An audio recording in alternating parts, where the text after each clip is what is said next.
Lukas Blohon, of course, a Platinum Pro, member of Team Genesis, and you know what? He's put himself in great position here at Pro Tour Aether Revolt. Going into the second draft, it's an absolute stacked pod, Ian Duke, and very excited to see how he navigates this one. A lot of the pros have said that this is one of the more challenging draft formats around, and one that there's not a huge amount of consensus on. Let's head down to the packs and see what Lukas was able to do in this, our second draft. So Lukas sat there ready, all of these players in huge anticipation, picks up the first pack. What's he going to be hoping for, Ian? I mean, a bomb rare, ideally a strong artifact, something like, a strong vehicle would be a great way to open it, Ethersphere Harvester or something like that. Well, Karizev is the rare that he sees in the pack, but that's not what he's got shuffled to the front. We see a Vengeful Rebel right at the front there, and not too much else that he really seems to be prioritizing in this first pack. Yeah, those would be definitely the two cards that I'm looking at. Karizev, although it is a rare, it's not in that bomb tier of rares. It's kind of more on the Ether Chaser level where it's a strong 2-drop, but it's replaceable. Vengeful Rebel, a card that's been very impressive this weekend, especially with how highly players are liking to prioritize implements and things like Renegade Map in order to enable that. So I love that pick up there. Yeah, I mean, solid as a 3/2 for 3, but you really do want to be triggering the Revolt. Happily, those implement picks make it very easy to do so. We'll see soon enough whether or not he's going to have to stay in black or gets to branch out. Dawnfeather Eagle coming through there, Druid of the Cowl does bring that to the front, but there's also this Ether Poisoner. Is it worth switching out of black and getting your second color yet, or just staying on course? The cards I'm looking at here, Renegade Map is a card that's just gone up and up in people's evaluations. Great for triggering Revolt. Ether Poisoner, also, if he's sure he's going to be black, that's a great 2-drop. Druid of the Cowl is also a good 2-drop, but probably not worth going into another color over either of those two cards. And then Trophy Mage is also a card that has some potential, but we've seen players maybe not valuing blue that high, especially early on in the draft. So Ether Poisoner certainly makes a lot of sense. Just staying on color and filling out his curve with a nice 2-drop is a great way to start a draft. I've actually heard the Ether Poisoner referred to as being practically a removal spell, a 1/1 Death Touch creature. If you're dealing with decks that are trying to improvise out a big ground creature, it'll trade off with them just quite happily indeed. But in pack 3, doesn't look to be too much in the way of black cards, Gonti's Machinations, but shuffle to the front of this pack, a bit of a pivot here, Maverick Thopterist being brought to the front. A big improvise payoff card, but it's in 2 colors that currently Lukas has no cards from. Yeah, that's true, Tim, but I think it is just hands down the most powerful card in the pack. You're not excited about taking a Night Market Aeronaut or something here. And keep in mind that even though Lukas has a strong black card in the Vengeful Rebel, he hasn't been past any strong black cards yet, so he has no reason to believe that the players to his right are not in black. So I really favor just picking up the most powerful card here and keeping your options open. So though he picks up the Maverick Thopterist, I don't think he considers himself necessarily in black or necessarily in blue and red either way. Well, if he wanted to be in red, Chandler's Revolution is an option here. Another Ether Poisoner also shuffled to the front. And Fenhauler, if you're looking for payoff cards for getting artifacts and improvise, is a big deal and indeed a big insect. But right now, Ether Poisoner shuffled to the front here. How do we feel about that compared to the big red removal? Yeah, it's a really tough choice here. I think Chandra's Revolution is the stronger of the 2 cards. That said, he's leaning a little bit more toward black, does pick up the Ether Poisoner there. I like that, just staying consistent. He also passed the Karizev out of his pack 1, which the person to his left may have taken, so that's a consideration as well to maybe stay out of red. Defiant Salvage are the only black card, but our first green card shuffled to the pack here. We've barely seen anything in the way of green thus far. Aetherstream Leopard here is currently the pick, it looks like, for Lukas. How do we feel about moving around in colors this much early on? I personally would be tentative here. I think Aetherstream Leopard is the strongest card in the pack, but it's not so strong that it's worth, sort of jumping into another color. I'd be looking at the Defiant Salvage there, I think, just to kind of stay consistent. But it looks like Lukas does think that the Aetherstream Leopard is enough stronger than, the next best card that he's willing to go into that. Maybe shows a proclivity for going into black and green. We've seen a lot of players favoring that color combination here this weekend. Yeah, there's a lot of power in that color combination. He's actually got a lot of energy generation, so that Leopard will get its extra power fairly often. Implement of Malice, pretty much the card that is jumping out here for Lukas, and we've seen the implements just being respected by the top pros all day long in this draft format. Yeah, I love that pick up there. He's going to be in black, I think, at this point, fairly, probably 80% chance or something like that, and goes really well with the Vengeful Rebel that he already picked up, which is the strongest card that he has so far. Ticking on through here, not seeing too much in any of the colours here. The power levels of these packs doesn't seem to have been super high. Implement of Ferocity shuffled at the front here. If implements are good and you're in green, then it's hard to argue with the Implement of Ferocity. Yeah, that's fair. I mean, Alley Strangler is a solid-ish card that, can fill out your curve there. The Implement is definitely a stronger card if you're sure you're going to be in green, but remember, we only have that Aether Stream Leopard so far, which is not a super strong draw, so yeah, that pack, not super great. Not too many signals that green is open, and we know that green is a popular colour, some very powerful uncommons there. Fourth Bridge Prowler, the first pickup from this pack. This is a card that to me I'm not excited about it, but I don't mind running them. How do you feel, Ian?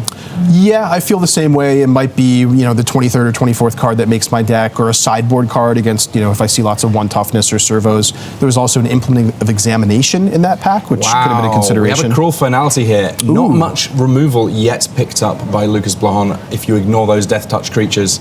But Implement of Ferocity, the pick here. How do we feel about that? I'm actually pretty surprised, Tim, honestly. A Cruel Finality is a card that I'm happy to have in any black deck. It's not like a super bomb spell or premium removal, but just very, very solid. And again, I'm feeling like the green here is pretty speculative on Lucas's part at this point in the draft. A Resourceful Return there. Over a Lifecraft Awakening, not much in the way of artifacts that Lukas can really use that with. So it's the Raised Dead effect that sometimes draws you a card. If games go long, might be a nice pickup for him.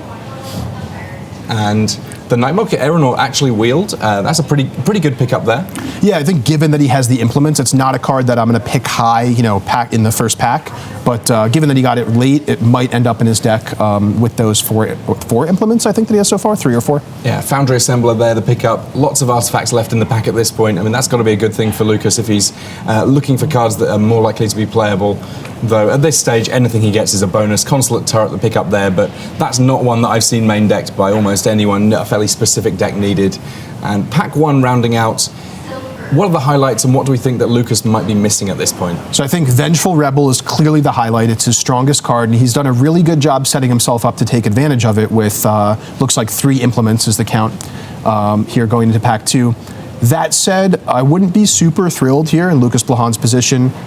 His deck is, it's well set up for the future packs, but right now it's kind of got a little too much air in it, so to speak, in the sense that a lot of his picks so far have been sort of marginal cards like Aether Poisoner as a 1/1 Death Touch, can't really get through a lot of damage, good at defending yourself, but what's he really building up to there? I see the implements here as setting himself up to look for those payoffs in the next pack, so he's really going to want to be picking up some strong Revolt cards, and even just some solid commons like, Lifecraft Cavalry is just a big ground heavy hitter.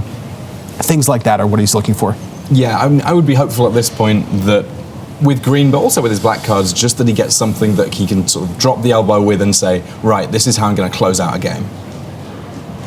Yeah, totally agree. So, as always, you're always looking to open an awesome rare, a strong vehicle or something like that. But I think particularly in Lucas's position, he's looking for something a little bit higher on the curve that can hit hard, as you said. Yeah, I mean, even a Lifecraft Cavalry is a pickup. It's a common. It's not necessarily something that is exciting, but I think it would do a great deal to help the Genesis team members deck here. Lukas Blohon as he goes into this second pack. Each of these players, they've just finished off their review. A little bit longer for reviews these days at Pro Tours and indeed in general. Just means that people can take stock of what's going on, because unlike Magic Online, they had to remember everything they've drafted in the first pack, get a feel for where the holes in their curve might be. Fiercely focused there, Lukas Blohon. Yeah, he means business, you can tell. And this is a tough pod, of course.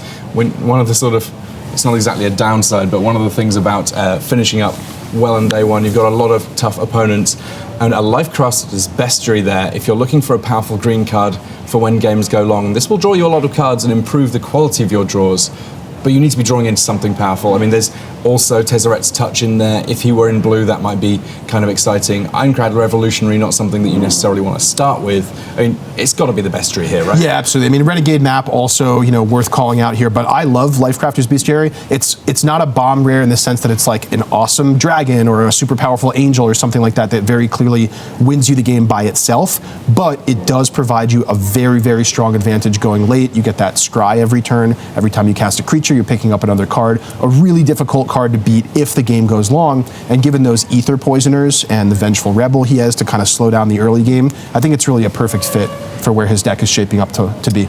Decommission, Quicksmith Spy, a super powerful card, not really in Lucas's colors at this point, but to be honest, in green and black, I'm not really seeing too much. Is this worth a splash? It could be, or it could even be worth abandoning green potentially. I mean, I think right now he has only 2 Implements of Ferocity and the Aetherstream Leopard in green. So, you know, it's entirely possible that he picks up the Quicksmith Spy and then shifts into blue, black and blue, or even, you know, some combination of black, blue, and green. If there were a strong black or green card in the pack, I think he would go for that, but given that there's not much else he's really losing out on, he might as well pick up the Quicksmith Spy and then keep his options open for whether he splashes it or not. Well, if he wanted a Renegade map before, he really wants one now, because that definitely worth a splash. But if Vengeful Rebel was worth a first pick, then a foil Vengeful Rebel seems like a slam dunk for this deck. Absolutely. He's got to be thrilled to see this. You know, not only is it a super strong card, but he's also done a really good job setting himself up to take advantage of the card already with those implements that he has so far. So it's just the perfect thing for him to open here at this point in the draft. Worth noting that we have got an Iron Tread Crusher in there. If he was looking for beef, that's one way of doing it. But also, it's a good sign to him that around him, black might not be being drafted too heavily. That's not a card that you see passed by too many black drafters. Yeah, and that may be a function of him picking black cards so thoroughly, I guess, in the first pack, right? Where he was passing left in the first pack, and now the people to his left are passing right to him, so he's really getting those late black pickups. Another Tezzeret's Touch in this pack. That kind of interesting now that the Quicksmith Spy is in the running, but it looks like Implement of Malice is going to be the pickup here. I guess that the implements, they will make his Quicksmith Spy better if he chooses to run it, and they're just very, very solid cards for a number of reasons in all of these decks. Yeah, Implement of Malice is a card I just like in general, even discounting all the synergies with Revolt and artifacts and so on and so forth. It's a lot like a Mind Rot, right? In that it's a 2-for-1, right? Your opponent discarding a card, you're up a card, and you know, I love me a Mind Rot, so I love Mind Rot plus synergy as well. Okay, here's an interesting choice. We think that Lucas has probably got some green going on. There is a Druid of the Cowl, but there's another Aether Poisoner. This is the third one that Lucas has seen, I believe. Any preferences here, Ian? So short answer is I like the Aether Poisoner. The reason why is the cards are quite close in power level. I think if Lucas had something to ramp up to, like, you know, the aforementioned Lifecraft Cavalry we were talking about earlier, but as it stands, he currently doesn't have anything big to ramp into. So I think the Poisoner is just a better, you know, on to defend himself early, let his card advantage kind of take over the game type of a drop there. Caught in the Brights will be a nice one for someone else. Another Aether Poisoner here, though. Okay, this may be starting to get excessive here on the 2-mana 1/1 Death Touch front. That said, I don't see too much else in the pack for him here, so I think that probably will be the pickup. And, you know, maybe he'll be looking for ways to take advantage of the extra energy now that he has 4 2-drops that are producing energy for him. Again, these set himself up really well to defend himself in the early game, so now he's looking even more for that late game beef. Or, you know, kind of ways to close out the game. Another Druid of the Cowl an option here, but Spire of Industry kind of interesting now that we know that there's the option on that Quicksmith Spy.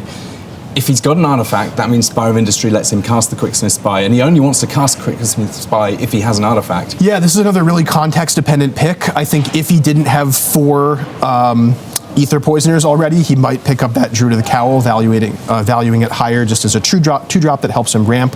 But given that he already has a lot in his 2-drop slot, he can just go for the land there and pick up the Spire of Industry and keep his options open for a splash for that Quicksmith Spy or otherwise. Well, it looks like a 4th Bridge Prowler here is it's the one black card in the pack. Ice Over, if he was looking to go in blue, might be another option.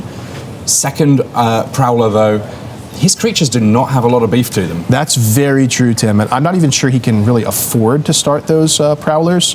They might, you know, be in the sideboard and again come in against 1 toughness creatures. All right, this is some beef. We have Ironclad Revolutionary, 6 mana, 4/4. But if he's got an artifact to sacrifice, and we know that he has those implements, it gets +2/+2, and you drain your opponent for a couple of points. That's a kind of nice one for this deck. Yeah, well, not an outstanding card by itself. It's really a nice pickup for him, given how late he got it and how badly he needs high-end big creatures.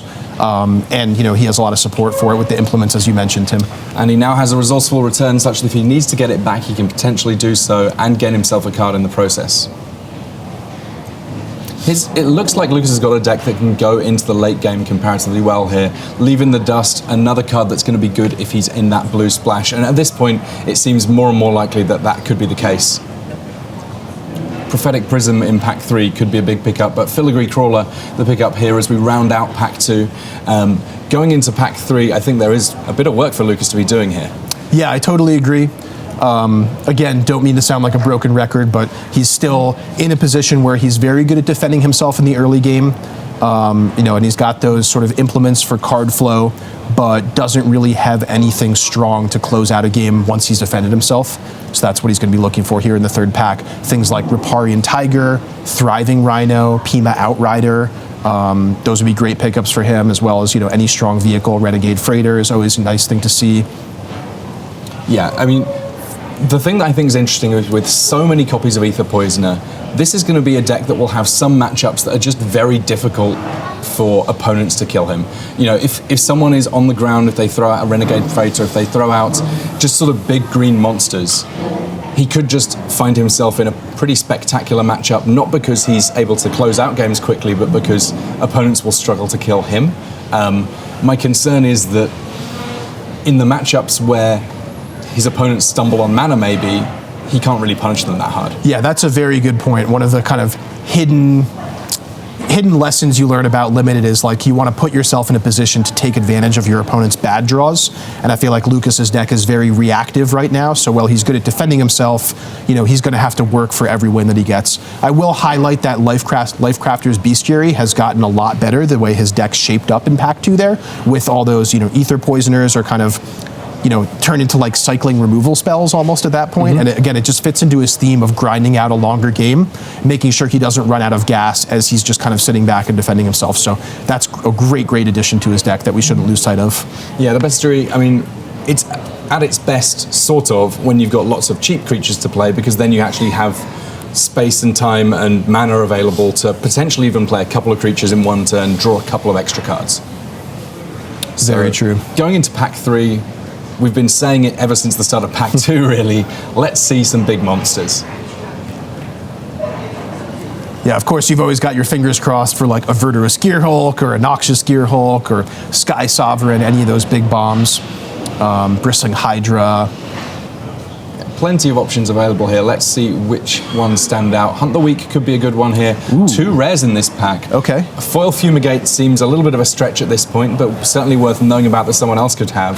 Padim, Console of Innovation. An interesting one because his is not a deck full of artifacts, and most of his artifacts are quite cheap, but even if it draws him a card here, a card there, it kind of reinforces this plan of let's see if we can get through to the late game so ahead on cards that we can run people over. Yeah, I like Padim. Goes with the plan of splashing Quicksmith Spy if he decides to do that. That said, other things you might consider here, Hunt the Weak. Unfortunately, doesn't really have any big creatures to go with that. He doesn't really want to cast Hunt the Weak on an Aether Poisoner and trade a 2-for-1. Looks like he does go with the Padim there. Again, I think it's still a little up in the air whether he ends up splashing those 2 blue cards, but it's certainly becoming a lot more likely. And as you mentioned earlier, Tim, you might now be looking for something like Prophetic Prism or later pick up Wild Wanderer to fix his mana. Another tricky pack here for Lukas Blohon. It's been a tough draft for him. Currently looking at a Morphis squad. There is a Cow Prowler there if he wants to go with the really big dumb monster. But Morphis squad can produce an extra creature thanks to that Fabricate. Also, Menace will mean that it can close out games a little bit more easily. Yeah, I like the Morphis squad. There's also a Narnam Cobra, but that's very redundant with the Aether Poisoners that he has. Oval Chase Dragster, a vehicle that can be strong in some decks, but really isn't a good fit for his deck. After all, what's he going to do? Hitting his opponent for 6 damage, bring them down to 14, and then trading off his Dragster really doesn't help his game plan of sort of blocking up the ground early and then trying to do something more powerful in his opponents in the late game. A Malfunction in this pack. It looks like there might be a rare that he's able to use too, a Contraband Kingpin, but that's a Wildest Dreams. Wildest Dreams, one of those cards that is a great mana sink if you do get into the late game and you've exhausted resources. Yeah, this is pretty exciting for him in the same way that Lifecrafter's Bestiary was exciting. It's not a heavy hitter by itself, but it does play into that game plan of like, I'm going to grind you out, then refill my hand, and just keep deploying, threats and answers Contraband Kingpin, if he goes splashing blue, doesn't really fit in his deck because it's a 2-drop and you really need to play it on curve to get maximum value out of it. So I think, going that direction would be a little bit of a red herring there, but love to pick up a Wildest Dreams. I think it's going to be a good addition to his deck. Appetite for the Unnatural, an artifact removal spell that might be worth something, a Subtle Strike, a Malfunction if he chooses to be in blue, Error of Innovation also potentially a consideration, and I think at this point we are going to have Lukas thinking pretty strongly about blue cards in the same way that he might green and black. Yeah, I think so too. I don't think he would be thrilled to pick up Malfunction here, and you can see him also pulling Appetite for the Unnatural to the front of the pack. Those are the two cards I'd be considering here. Looks like he does pick up the Malfunction. He realizes the window is rapidly closing on getting what I think of as hard removal, where he can take out a creature even if his opponent isn't choosing to attack with it into the Aether Poisoners or what have you. I actually don't hate the look of Takedown in this pack because I think he's a little bit weak to flyers compared to creatures on the ground, but Blossoming Marsh also will help him in what we know is going to be a fairly ambitious deck in terms of mana here. Yeah, there's also a High Spire Artisan can play into what you said about shoring up the ground against flyers. I think all those are reasonable options. I would probably go with the Blooming Marsh here just because I think at this point he's really going to be leaning on splashing blue in order to get the power that he needs in his deck, and he does go with that mana fixing element there. I wouldn't hate to see a few flyers actually in Lukas's deck. At the moment, having just 1 or 2 creatures that you can lean hard on and say, all right, this is how I'm going to win the game, guys. Like, this Dakara Peafowl might be a fantastic pickup for him. It blocks early, it flies in late. It looks like that might be the pick for him here. Yeah, I think it's both the strongest card in the pack and, as you said, something that fits really well into his deck. He can just play it on turn 4 and block with it for the first couple turns, and then it's a pretty resilient creature with high toughness. It's likely to survive, and eventually he can translate into some offense once he finds his blue mana. So very nice mid-late pack pickup there.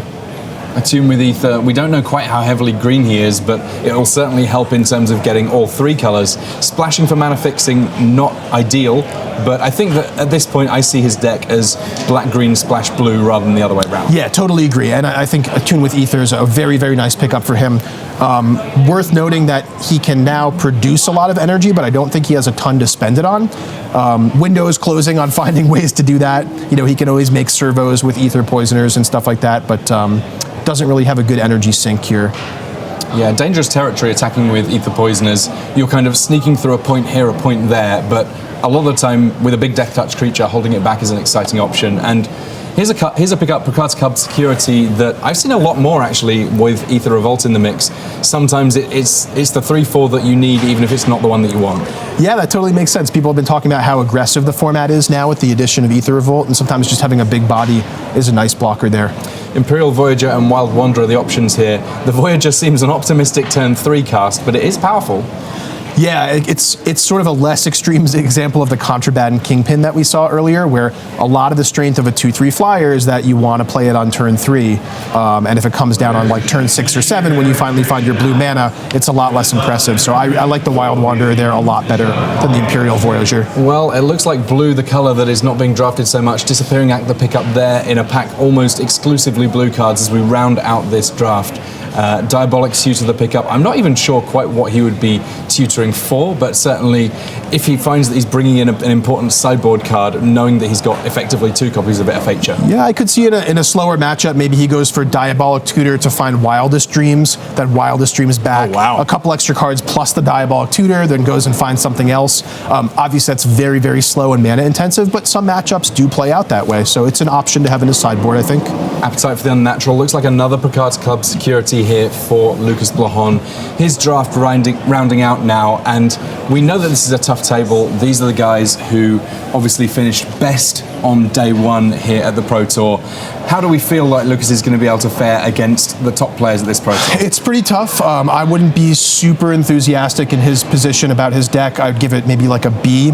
The trouble I see with it is he's playing a defensive deck in an aggressive format, and he doesn't really have those late game bombs to really ensure that he can win a game even if he can defend himself early. So I think his deck is good, but he's going to have to really fight for every single win that he gets. challenging stuff, of course. Having watched a fair amount of Lukas Blohon at the Pro Tour, we know that he is absolutely a fighter. This is a man who does not make a whole many mistakes on the battlefield, so he's got every chance. 3-0 in the first draft. He should at least have a chance to be able to push things through, find a way of eking out some more wins against some of the stiffest competition that you're likely to find. We've already seen Cesar Segovia is in this draft. He 3-0'd, but he of course is in his first Pro Tour. Meanwhile, Lukas, Platinum Pro, he's got a little bit more experience. I'm sure we're going to get a chance to see him in the feature match area, and I'm excited to see how he's going to fare there. But that is the end of this second draft. We're going to head things back across to the news desk as we prepare to watch some magic here on day 2 here at Pro Tour Aether Revolt.